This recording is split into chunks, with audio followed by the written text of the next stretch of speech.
اما بعد فاعوذ باللہ السمیع العلیم من الشیطان الرجیم بسم اللہ الرحمن الرحیم لقد کان لکم فی رسول اللہ اسوۃ حسنہ لمن کان یرجو اللہ والیوم الآخر۔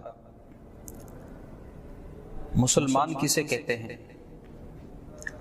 اللہ سورہ انعام 6 نمبر سورت میں ارشاد فرماتے ہیں قل ان صلاتی و نسکی و محیای و مماتی للہ رب العالمین۔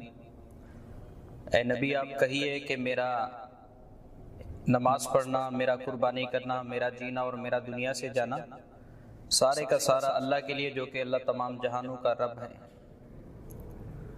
اب مسلمان وہ ہوا کہ جس کی زندگی اللہ تبارک و تعالیٰ کے لیے گزرے۔ اچھا، اللہ کے لیے زندگی تو ہندو بھی گزار رہے ہیں، سکھ بھی گزار رہے ہیں، عیسائی بھی گزار رہے ہیں۔ جیسا کہ ہندوؤں میں پہلے پنڈت ہوتا ہے، پھر رشی ہوتا ہے، پھر ہندوؤں میں سادھو ہوتے ہیں۔ یہ سادھو وہ ہوتے ہیں جو دنیا کو چھوڑ کر جنگلات میں جا کے ایشور، پرمیشور، پرماتما وغیرہ کے نام سے ذکر کر رہے ہوتے ہیں۔ اسی طرح عیسائیوں میں کچھ وہ لوگ ہوتے ہیں جو لوگ دنیا و ما فیہا سے کٹ کر اپنے آپ کو چرچ کی خدمت کے لیے وقف کر دیتے ہیں، جو لوگ مسلسل پوری زندگی ہمیشہ اپنی چرچ میں گزار دیتے ہیں۔ بدھ مذہب والوں میں آپ دیکھیں، بدھ مذہب والے اپنے آپ کو بھکشو بنا کر مسلمانوں کے احرام کی طرح ایک مخصوص کلر کا انہوں نے کپڑا زیب تن کیا ہوتا ہے۔ وہ بھی ان کا بھی مقصد یہ ہوتا ہے کہ ہم سے بھی آسمانوں کے اوپر بیٹھی ہوئی جو ذات ہے وہ راضی ہو جائے۔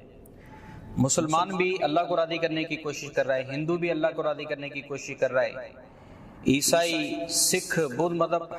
ہر ایک اللہ کو راضی کرنے کی کوشش کر رہا ہے۔ مسئلہ ہے کہ فرق ہے جو جس چیز کا، وہ فرق یہ ہے ہندوؤں کے پاس، عیسائیوں کے پاس، یہودیوں کے پاس ایک چیز نہیں ہے اور وہ ہم مسلمانوں کے پاس ہے۔ وہ کیا ہے؟ اللہ قرآن میں فرماتے ہیں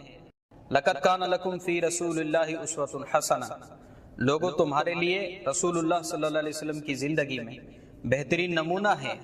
لمن کان یرجو اللہ والیوم الآخر، اس بندے کے لیے جو اللہ سے ملاقات کرنا چاہتے اور جو قیامت کے دن کامیاب ہونا چاہتے ہیں۔ اللہ تبارک و تعالیٰ یہاں فرق سمجھا رہے ہیں کہ اللہ کے لیے اگر زندگی گزارنی ہے تو زندگی ایسے گزارو جسے اللہ کے نبی علیہ الصلوۃ والسلام نے گزار کر ہمیں بتائی ہے۔ سنن ابو داؤد کی حدیث ہے،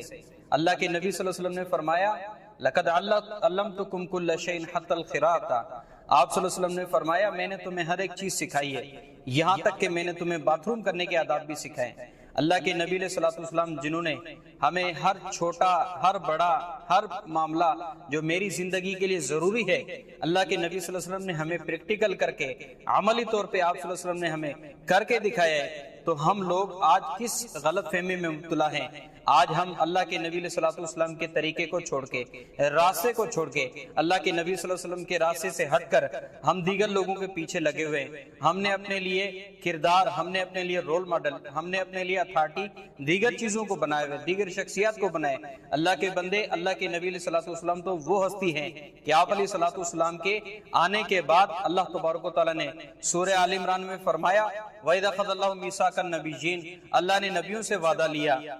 کہ میں تمہیں کتاب دوں،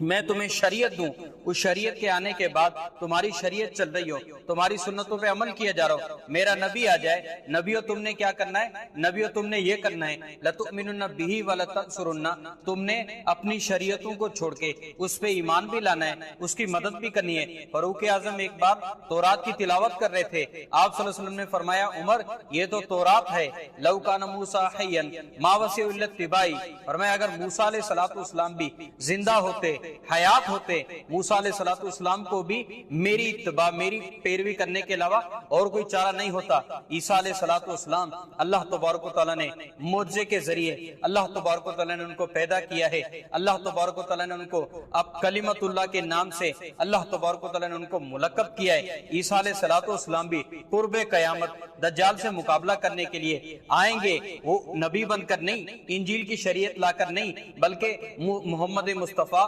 احمد مجتبیٰ علیہ الصلوۃ والسلام کے امتی بن کر قرآن اور حدیث کی شریعت کو دنیا میں نافذ کرنے کی کوشش کریں گے۔ آج ہم لوگ کس خوش فہمی میں، کس غلط فہمی میں، کس کی وجہ سے ہم ڈی ٹریک ہو کر اللہ کے نبی علیہ الصلوۃ والسلام کو چھوڑ کر ہم نے دیگر لوگوں کو، دیگر شخصیات کو، دیگر طریقوں کو ہم نے اپنے لیے نجات کا ذریعہ بنائے۔ یہ بہت بڑی خوش فہمی ہے، بہت بڑی ناکامی ہے۔ اللہ تبارک و تعالیٰ نے اس بات سے ہمیں منع کیا ہے، بلکہ اللہ نے ہمیں دھونس دی ہے، دھمکی دی ہے۔ اللہ فرماتے ہیں فَلْيَحْذَرِ الَّذِينَ يُخَالِفُونَ عَنْ أَمْرِهِ أَن تُصِيبَهُمْ فِتْنَةٌ أَوْ يُصِيبَهُمْ عَذَابٌ أَلِيمٌ۔ اللہ فرماتے ہیں وہ لوگ جو محمد مصطفیٰ صلی اللہ علیہ وسلم کے حکم سے روگردانی کرتے ہیں، ان کو ڈرنا چاہیے اللہ تبارک و تعالیٰ ان کو کسی فتنے میں یا کسی اللہ تبارک و تعالیٰ بڑے دردناک عذاب میں اللہ ان کو مبتلا نہ کر دے۔ ہم اگر نبی کا راستہ چھوڑیں گے، ہم اگر نبی کا طریقہ چھوڑیں گے،